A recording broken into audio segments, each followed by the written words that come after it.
So today I'm going to talk about Native Fusion. We're going to just kind of go through some of the work that we've done in Montana and Minnesota, and then I'm going to do some team building exercises with y'all. So this is a picture. On the bottom it's like my grandma, my auntie, and my mom, and then on the top it's just some of our ancestors. So I just like to always acknowledge that. Cool. So this image, I just kind of like to do a little bit of a history lesson when we're talking about the work that we do. How many of you all know what these pictures are from? Outside. Outside? Yeah, they are outside. So these pictures. From a camera, yep. So these pictures were actually taken of young Native children before they were taken from their families and forced into boarding schools. How many of y'all have heard of boarding schools? Okay. So this is just an image of some of the children that they took pictures for because at times they prided themselves on taking before and after images. And so how many of you have seen this picture? Okay, so read what that says on there. Kill the Indian, save the man. Okay, and this image is an image of a boarding school in Pennsylvania where I was just at a couple weeks ago, and I was doing a very similar type of presentation. And these are the kids that were taken from their families and their homes and put into the boarding schools. And this was the message of the boarding schools. Kill the Indian, save the man. This was a governmental order that the United States did was to basically take away the identity. So the images that you've seen before here, where they're in their traditional regalia, to this where they're being in suits, and this is what was the message there. So it's a really sometimes this image, it gets me like very emotional. It's just like it's very upsetting, and you look at all these faces in this picture, nobody's smiling, right? All the boys had to get their hair cut off. Even the girls, they had to wear clothes. They had to speak a language that they did not know. They weren't with their family. So these are like really like hard times that we don't always talk about in our schools. And you guys are probably wondering, like, why am I talking about this when we're here talking about, leadership and tobacco? And so the fact that we're all sitting here is a coup, right? Because none of us were supposed to be here. That's what they were trying to do. They were trying to annihilate. And even the community I come from, the two tribes that they put together, we were supposed to kill each other off. But thankfully, we're still here, right? So, it was such an honor, like what you guys witnessed today, and what Mr. Smith showed and helped to make that. A lot of people wait sometimes a lifetime to just see that beautiful teaching that we were honored with. Like that was really special to be able to sit here, and now you all get to take that home. And when we're talking about tobacco in our communities, we're talking about it in two ways. So how many of you guys know about cigarettes and chewing tobacco? Right? Like everybody knows that. Well, what are some things that we know about that kind of stuff? It's bad? What else do we know about it? Causes cancer? It's addicting, yep.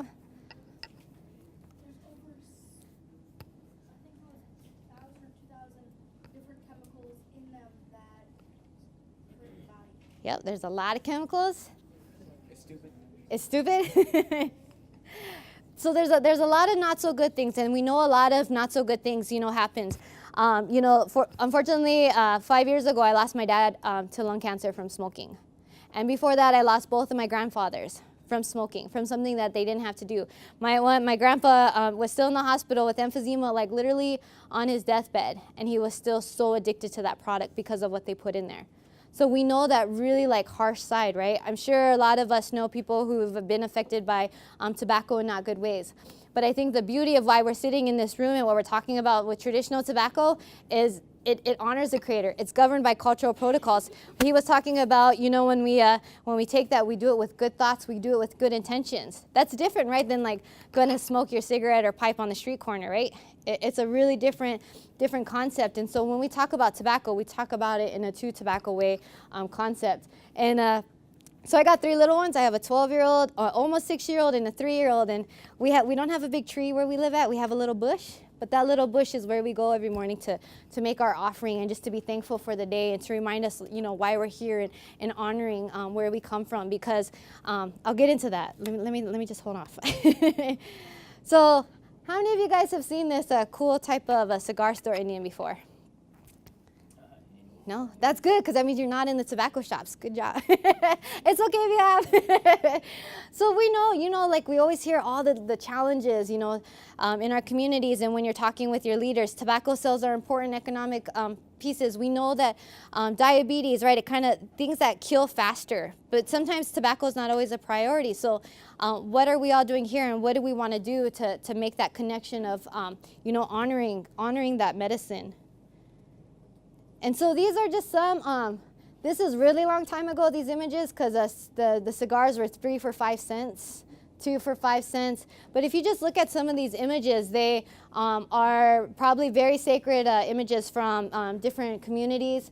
And this one I'm pretty sure you all have seen, the Natural American Spirit. Yeah? What's it say on the bottom there? Roll your own. What else does it say? What's that? Yeah, so it says 100% additive-free natural tobacco, and then they have 200 rolling papers inside. Well, rat poison's natural, right? Like all those like not so good things can be natural, so they can say that. So they're spinning it. So they're just exploiting. Okay, and then these you might see too. This might be, how many of you have had big league chewing gum? Yeah? I always thought it was cool. I put a big wad in my mouth.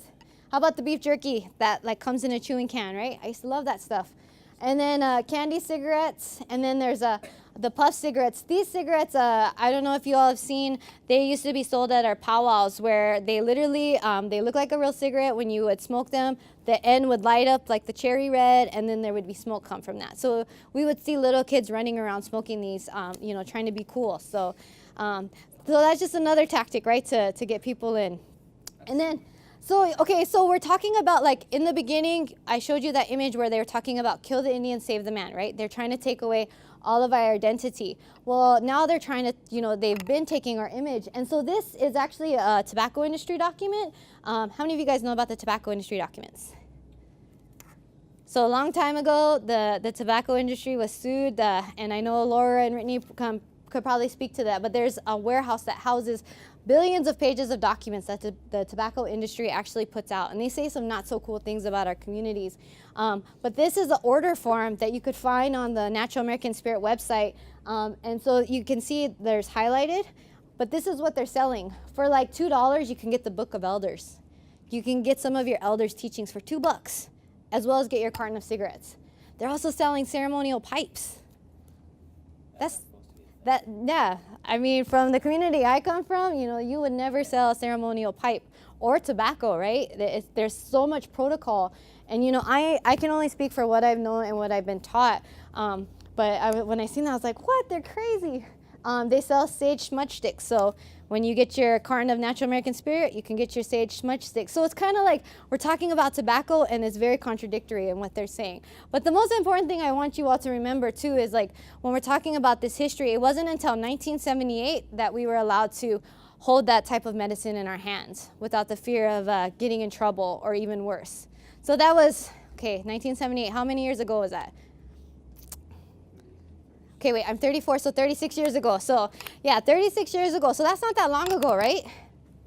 That happened. Here's another one. So this is actually a document, once again, from Natural American Spirit. So you see the Thunderbird? So I didn't put images in there, but there's a lot of people who love that Thunderbird so much they're tattooing it on themselves. But, those are really called diehard smokers. But then there's the use of the pipe and then the sacred headdress. The communities I come from, you're not even allowed to post the picture of the pipe when it's put together, because that's a very sacred meaning. And so that could be offensive to some people. But I just want to highlight what this document says. They said, our package design was chosen because tobacco is a plant native to America and was introduced to Western civilization by American Indians. We feel tobacco is a powerful herb worthy of the respect it has been shown in American Indian tradition. Our product name, Natural American Spirit, was chosen as a sign of respect for this tradition. So basically, they just stole our way of life, and they're selling it for profit. And so the products that they're selling, it doesn't help or heal. What does it do? It hurts, and it can eventually kill people too. So they're spinning some of our knowledge for profit. And so when we're talking about, the work that we're doing and like why you all are sitting here in this room today, we're talking about breaking free from the spirit of oppression. Our families were taken from, and, we've lost our land. We're not able to go and hunt buffalo like we used to. We're not able to even garden like we used to because there's so much toxic things. There's fracking. There's, all this oil stuff. Where I come, I'm scared to drink the water because we can light it on fire, because that's the reality in the communities that we're from right now. The trauma, we talk about trauma being historic, but really we're still continuing to perpetuate that cycle. It's not historic. When we're talking not so good about each other, that's part of the trauma. So how do we break free from that? And how do we, there's just so much, and we're gonna get into that. But when we're talking about the American Indian Religious Freedom Act to where we are today, this like right here, this is so like amazing. Like this is such a special gift, and I hope you all take that home with you. Like this is it's truly an honor, and I've talked to elders who are 50, 60 years old who never even knew what a red willow bush was because they were ashamed of it, because they were scared to ask, because that was their reality, right? So we are in a really good time right now. The time is now with you young people. But okay, so our ancestors knew a lot of this knowledge, but even this guy, some botanist back in 1500s, said it was noted that tobacco was used by Native people sparingly and ceremonially. So like they knew, but they also seen that it had some like addictive properties. So all this knowledge that we have held, and it's still in our blood, and that we continue to carry on. There's a reason you guys are all here. There's a reason that, the woman back there, she was talking about those tobacco seeds. There's a reason those tobacco seeds are still here and survived 15 years that you've been growing.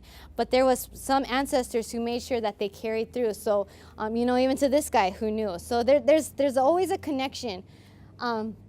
Isn't that kid cute? I think he's kind of cute. Spit tobacco. Is spit tobacco a big thing over here? Do you guys, is chewing tobacco, spit tobacco, snus? Do you all see a lot of that in your communities? A little bit, yeah. I sat next to a guy who was trying to puff his e-cigarette on the plane, and on the next ride, there was a guy who was like spinning his bottle. It was kind of gross, but that's also another reality in our communities. And where I come from, there's more women that chew than men. So there's like women walking around with big old fat chews in their lips and spitting out. It's not really cute, but So we're trying to take a spin on spit tobacco. We're trying to get it back to the traditional ways and honoring that. So this is before like cell phone cameras, like when the old flip phone cameras we had. So this, I just kind of want to tell you guys a story. So back in Montana, our goal was to create a commercial tobacco-free ordinance that really honored the Fort Peck, Assiniboine, and Sioux tribes. So let me tell you, when I wanted to translate the words "keep tobacco sacred," how long do you think that took me to translate it in 2 separate languages? Take a guess. 15 minutes? No. Okay. Took me 5 years to translate 3 words in 2 languages. Because guess what, like they were talking about earlier, it doesn't really translate, right? We have this like oral way of storytelling. When we say tobacco in this English language, it could mean completely something different. So for example, in Blackfeet culture, their word pastahan means like chief holy sacred offering. There's just so much more meaning, right? And so when we were talking with the elders, that was a big part of it too. They were kind of having their own little disagreements. They didn't agree on the right way, but after 5 years of talking and a lot of conversations and a lot of, we fed them a lot because we want to make sure we take care of our elders. We were able to come to a consensus of how we were going to translate keep tobacco sacred, which we actually made a part of our ordinance. But getting to that point, a lot of our community members were like, well, what do you want? And somebody talked about prevention being like really key. So guess where I was at most times? I was hanging out at Head Start. So there's like a bunch of little 3-year-olds and 4-year-olds. They didn't really know what tobacco was. So we were trying to make it like what they what it would like be cool to them. But they must have paid attention because I got parents coming up to me in the grocery store like, you told them tobacco was going to kill me. And I was like, no, we didn't say that, but that's what they were translating it. But those little kids held on to that message. And so you could see some of them around there. But this was at an event we called a Rising Nation. I don't know if you guys can see this guy here in the hat. He's kind of a pretty iconic person in the b-boy world. He's half Northern Cheyenne from Montana and half Filipino. He goes by the name of b-boy Remind, and then there's boogie rock in the middle. But this was at an event that we had where and you guys are going to do a little bit of the exercises that we did here, where we gathered together to really talk about what tobacco meant to our community. And then as part of this, who likes music? Yeah, all of us. How many of you guys like hip hop music? Some of you guys? Okay. I love hip hop music, but what we know as hip hop music is not always what we hear on the radio. How many of you guys know who the founding father of hip hop is? DJ Jazzy. Not DJ Jazzy Jeff. How many of y'all know? Will Smith. Not Will Smith. MC Hammer? No. Ice Cube? Dang, now I'm feeling really old right now. So, how many of y'all heard of Kool Herc? Kool Herc, one person? Okay, a lot of people haven't heard of Kool Herc because he is all about the elements of music. He was never about making albums for profit. He was never about, getting his name and flashing lights. He was all about, just, how many of you guys know DJing? Y'all, yeah. He's the one who founded that. He had his big old speakers. I can't remember what he called it. He called it like the Hercules because they were so big. So hip hop started back in 1973 with his sister's back to school party. And what it was about was like people dancing, people laughing, and just the elements of hip hop. So we brought them in conjunction with a lot of these people to our community to talk about the real elements of hip hop because that was something that our young people wanted to do. And so we taught them how to create music. We taught them how to make beats. We taught them how to beatbox. We taught them how to break dance, just kind of all these fun things. And so, Indians love duct tape, right? And we can make anything with duct tape. So we're like, we need a dance floor at our show because it started to, our flatbed didn't come through. So we're like, well, just run across the street. There's a furniture store. Let's just go get some cardboard boxes out in the back. So that's the cardboard boxes from the store across the street. Somebody's like, I got duct tape in my car. So we're like, get that out. So that's our makeshift dance floor. But at that night, it was a blast because all these young people, and I'll show you some more pictures, were sharing their stories and their songs that they created with the elders. And what you can't see in this background, because it's kind of dark and I didn't have a cool camera back then, but there's a bunch of elders sitting in the back that are like 80 and 90 years old, but they sat out there all day long with these young people. And most elders don't really like hip hop, but because they fused it with like traditional music and they fused it with good words and good life about something so sacred, they sat out there all day and just like supported these young people. One even got out there and danced, which was kind of cool. I didn't capture a picture, but yeah, it was just like, it's fun, right? Because we're having fun. We like to laugh and just enjoy and share story. So this was one of the little kids. He was really scared. One of the artists got out there and supported him. And you see the pawn shop in the background. We made what we had because we never have enough dollars, but that's not gonna stop us, right? We're gonna do what we need to do for our community. So this young person was sharing a story, and in the background, that's my son. He was just dancing. He was like, I'm just gonna groove, even though he wasn't supposed to be hanging out there, but it was fun. And so the F word, I bet all of you guys are like, what? What do you think my F word means? Fun? That's a good F word. Family? That's a good F word. It's not my F word I'm talking about. Fishing? Yeah. No, I could see why that would be. Freedom. Freedom? Hold on. Wait. Yeah. What? I was thinking of the song. I couldn't think of the song. Couldn't think of Friends. So my F word means flexibility. Oh. So in life, right, and things that we do, we got to be flexible because we might get up and we might have a complete plan. I'm going to go to school, I'm going to go to practice, but life might happen, and that's a reality in many of our communities. So, in all the work that we do, we need to be flexible, and it's cool because that's just the way. An elder once told me, there's lots of journeys, and even though it might be a hard time, you were meant to go through that time for a reason. And so, and sometimes it feels like, dang, I'm so exhausted. There's like this issue happening over here, there's that. And I'm like, I'm so exhausted. But I was like, okay, we were meant to go through that. But what can we do to help change that or just like, learn from that experience? So this is the F word. And just a story about this picture, my son was using my popcorn chicken to catch some fish, but so I was hungry. So when I seen all those chicken nuggets in the cafeteria, I was like, oh, kind of reminded me of this too. Did you catch anything? Oh, he caught a lot of fish. So I was like, popcorn chicken might be the answer to our bait, but I don't know if that's good for our fish, though.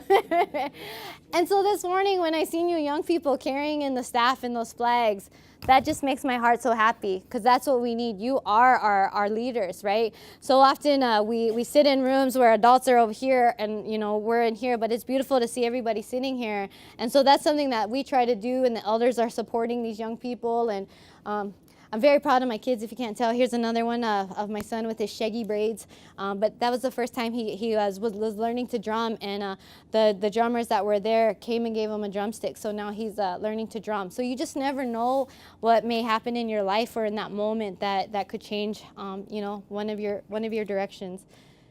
So this was you know, what we did. If you can see that, the Ohini Chandi o Khandapi, that is what our ordinance is called. We made sure to translate it in our language because we weren't going to, you know, continue kind of the colonizers' way. We're going to continue it in our way. And the most important thing is that we want to protect and promote the well-being of our communities. We don't want to die.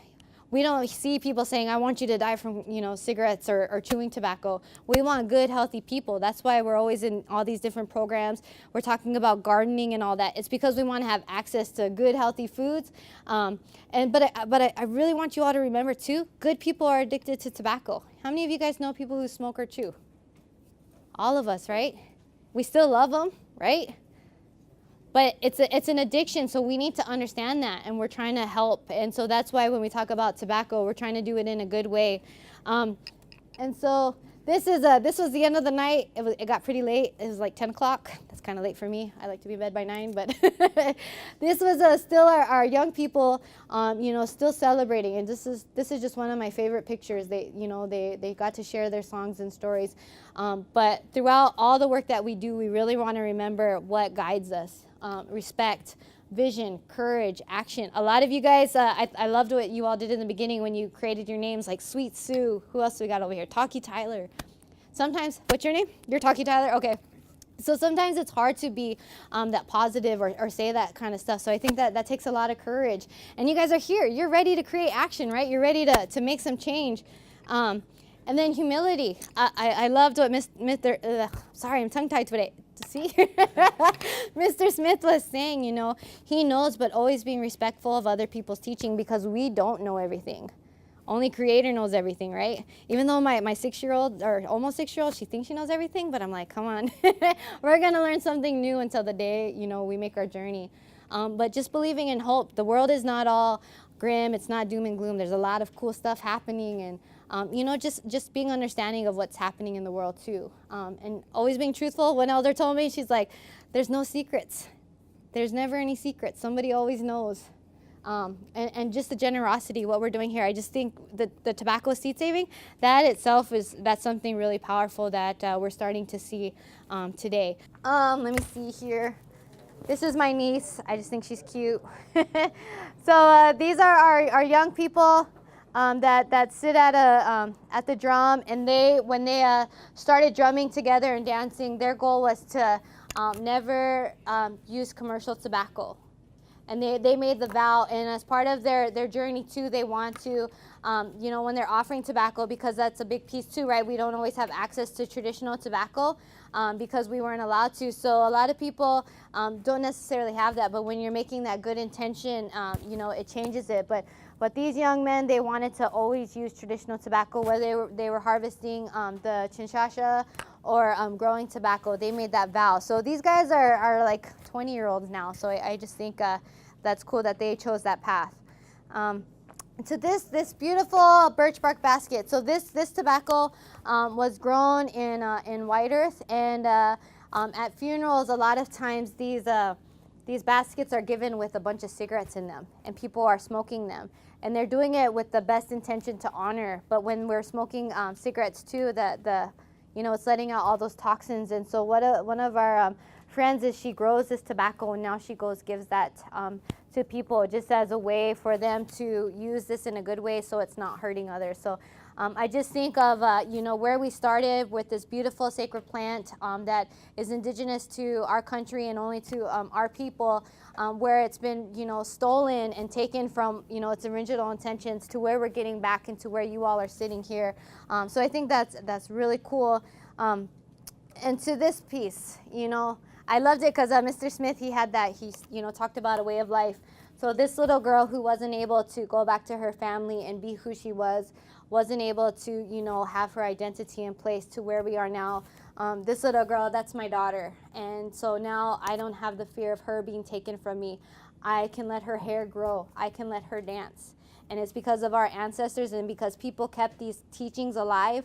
And, I always hear people talk about like, stories are lost and all that. They're not lost. We just have to listen, right? We have to pay attention, whether it's in our dreams, our visions, these teachings. When I go offer my tobacco, I ask for help sometimes, and the answers come in different ways. So, I think just always being mindful. And those animals, man, they love to hear you talk with them. I got to tell you a cool story. The other day, I was driving up to my cousin's house. There's this big, beautiful buck. He was just sitting in the driveway, and I was like, man, I got to get a picture to show my husband because he wouldn't believe me. It was hunting season. But I was like, I'm going to get my camera out, and I just started talking to him. I was like, hi, friend, and then he started to like come closer to me, and I was like, oh, hold up, because I was a little nervous. He was big. He had a rack on him. And so I was just like, I just kept talking to him and just like having a conversation, and he kept walking closer to me. And he was literally like right outside the car. So like here I am in the driver's seat, and he was just like right outside that window. And so we just like, had a conversation, and some of y'all may think that's silly, but it was something I think just so special. And then I stopped talking because I was like, man, he's not leaving. And I got a little nervous too, but I just felt so humbled at that moment because, they want to hear you talk to them. And so I was talking to some of my friends, and they're like, oh yeah, we talk to them all the time. So I was like, okay, I'm not crazy, but that's just something like really cool. And just like talking, with all of our relatives, because everything has a spirit. And I think we just need to honor that in each other and honor where we come from. And like just even the waters, there's a lot happening and how we protect all that. So, what this little girl wasn't able to do or be, she sacrificed a lot so we could be here. So, I think you all sitting here, it's a huge win and it's a huge honoring. So what can we do to, to make those ancestors proud of us? So I just really want to thank you guys once again for this opportunity. And being crazy and silly after lunch is always a tough time, but this has really been fun, and I wish you guys good adventures on your journey. And if you guys have any questions, you can email me, check out our website, call. I'm on Facebook. I think I check Facebook more than I do email, but just really want to thank you guys for your time, and I'm looking forward to seeing you all doing these types of trainings and participating and bringing my kids to see you all do this. So thank you again.